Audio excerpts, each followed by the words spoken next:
Have you noticed something strange in 2026? People earning $80,000 still feel broke. People with decent salaries still panic before payday. And many young professionals quietly wonder one thing: where is all the money going? That question is exactly why the 50-30-20 rule became popular. You've probably heard it before. 50% for needs, 30% for wants, 20% for savings. Simple, clean, easy to remember. But there's a problem. The world that created this rule is not the same world people are living in today. Rent exploded, insurance costs climbed, groceries became unpredictable, student loans returned, interest rates stayed high, and in many cities, even middle-class salaries no longer feel middle class. So the real question in 2026 is not whether the 50-30-20 rule sounds smart. The real question is this: is it actually realistic anymore? Let's break it down properly. Not like a motivational finance guru, not like a TikTok budget influencer, but like a real person trying to survive modern life. Imagine someone named Daniel. Daniel is 31 years old. He lives in Denver. He works in project management. His gross salary is $78,000 a year. Sounds decent. But after taxes, healthcare, retirement deductions, and insurance, his take-home pay becomes around $4,850 a month. Now let's apply the famous rule. According to the 50-30-20 model, needs should stay around $2,425, wants should stay around $455, savings should be around $907. On paper, it looks reasonable, but reality enters fast. Daniel's rent alone is $1,950. Not for a luxury apartment, not for a penthouse, just a normal one-bedroom apartment near work. Utilities add another $220. Car payment, $410. Car insurance, $190. Gas, $180. Groceries, around $500. Phone bill, $90. Internet, student loan payment, $340. Now stop for a second. Daniel hasn't bought anything fun yet. No vacations, no expensive restaurants, no hobbies, no shopping spree, and his needs category is already above $3,900. That's over 80% of his income. The rule already collapsed. This is where many people feel guilty. They think they failed budgeting. But often, the budget did not fail because of irresponsibility. It failed because the economic environment changed faster than the rule itself. The original 50-30-20 framework became popular during a different financial era. Housing costs were lower relative to income. Interest rates were different. Food inflation was calmer. Healthcare costs were not crushing people the same way. Today, the biggest issue is not overspending on luxury. It's survival inflation. Basic living became expensive, and that changes everything. Now, this does not mean the rule is useless. That's where many people become intellectually lazy. They hear criticism of a budgeting system and immediately conclude, budgets don't work. That's nonsense. The real value of the 50-30-20 rule was never mathematical perfection. Its real value was awareness. It forced people to see where money was going, because most people don't actually track spending emotionally. They track it psychologically. That's a dangerous difference. People remember emotional purchases. They remember expensive dinners. They remember shopping mistakes, but they ignore slow financial leaks. Subscriptions, delivery fees, convenience spending, interest charges, small recurring upgrades. Modern spending hides itself inside comfort, and comfort spending feels harmless because it's normalized socially. That's why many people earning more money still feel trapped. Their expenses expanded silently with their lifestyle. This is called lifestyle inflation, and in 2026, it's stronger than ever. Look at another example. Sophia lives in London. She earns £62,000 yearly. A few years ago, she dreamed of reaching this salary. She thought it would finally create stability.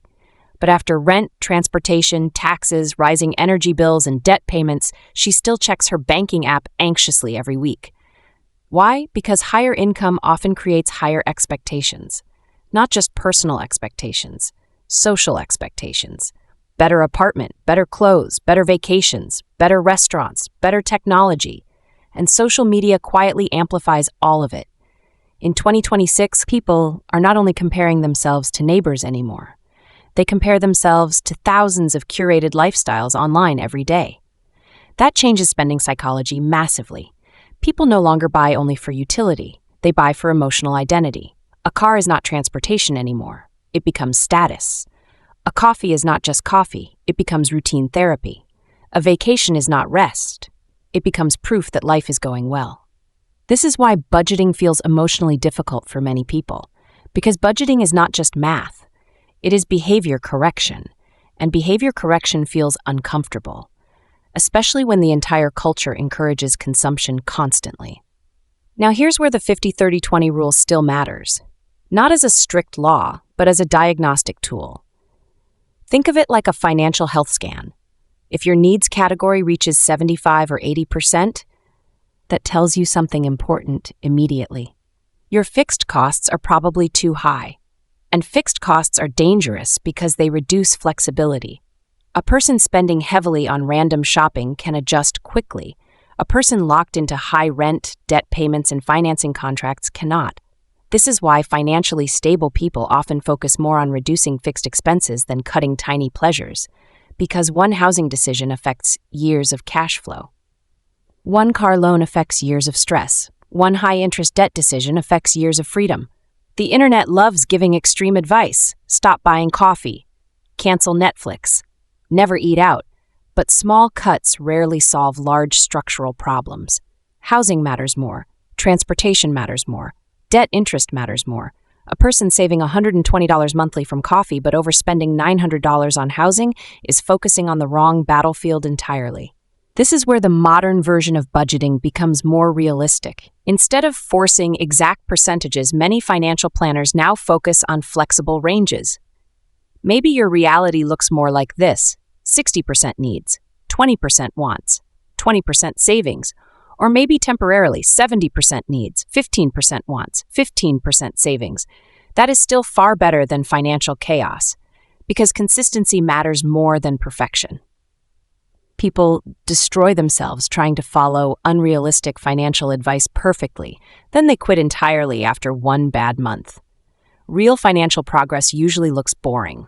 Slow debt reduction, steady savings, controlled lifestyle growth, avoiding catastrophic mistakes. That's the real game, not looking rich, avoiding financial fragility. And fragility is the hidden crisis of modern middle-class life. Many people look financially successful externally. Nice apartment, good clothes, modern phone, vacation pictures. But internally, one layoff could break everything. One medical emergency could create debt. One recession could expose how thin the financial margin actually was. This is why emergency funds matter so much now, not because it sounds responsible, because modern economies became less predictable. In unstable economies, cash reserves create psychological stability. A person with savings negotiates life differently. They panic less. They tolerate toxic jobs less. They make decisions more rationally. Savings buy emotional breathing room. That's why the 20% savings part of the rule remains powerful psychologically, even if you cannot hit 20% immediately. Because saving changes behavior patterns over time. People who save regularly start thinking differently. They delay gratification better. They tolerate discomfort better. They become less reactive emotionally. And that matters more than people realize. Financial problems are rarely only financial. They become emotional. Stress, shame, relationship pressure, anxiety, sleep problems, money pressure leaks into everything. That's why modern budgeting cannot just be spreadsheets. It must also consider mental sustainability. A budget that makes life miserable usually fails long term. People are not robots. If a plan feels suffocating, eventually the brain rebels against it. That's why balanced systems survive longer. This is another weakness of extreme financial content online. Some creators promote financial discipline like punishment, no enjoyment, no entertainment, no flexibility. That works temporarily for very specific people, but most people eventually burn out psychologically. The smarter approach is controlled enjoyment, intentional spending, not unconscious spending. There's a difference. Financially intelligent people still enjoy life. They just remove mindless spending patterns. They prioritize what genuinely improves life quality. For one person, that may be travel. For another, it may be fitness. For another, family experiences. The point is awareness, not deprivation. Now let's return to the main question. Is the 50-30-20 rule realistic in 2026? For many people living in expensive cities? Not exactly, especially for younger workers dealing with modern housing markets and debt levels. But completely rejecting the rule misses the bigger lesson. Because the rule was never supposed to predict your exact life. It was supposed to create financial structure. And structure still matters enormously. Without structure, spending expands automatically. Human behavior naturally adapts upward with income. That's why many people never feel richer despite earning more. Every salary increase gets absorbed immediately into lifestyle expansion. Better apartment, better car, better subscriptions, better vacations. The income grows, but financial freedom does not. This is the trap modern professionals quietly enter. They earn enough to appear successful, but not enough to escape constant financial pressure. And often, nobody talks honestly about it, because everyone is performing stability publicly, especially online. That creates another dangerous illusion. People think they are the only ones struggling. They are not. Millions of people earning decent incomes still feel financially fragile in 2026. Not because they are lazy, not because they are stupid, because modern living costs change dramatically. The solution is not blind optimism, and it's not hopelessness either. The solution is financial realism. Know your numbers honestly. Understand your fixed costs. Reduce high-interest debt aggressively. Avoid lifestyle inflation when income rises. Build savings slowly but consistently.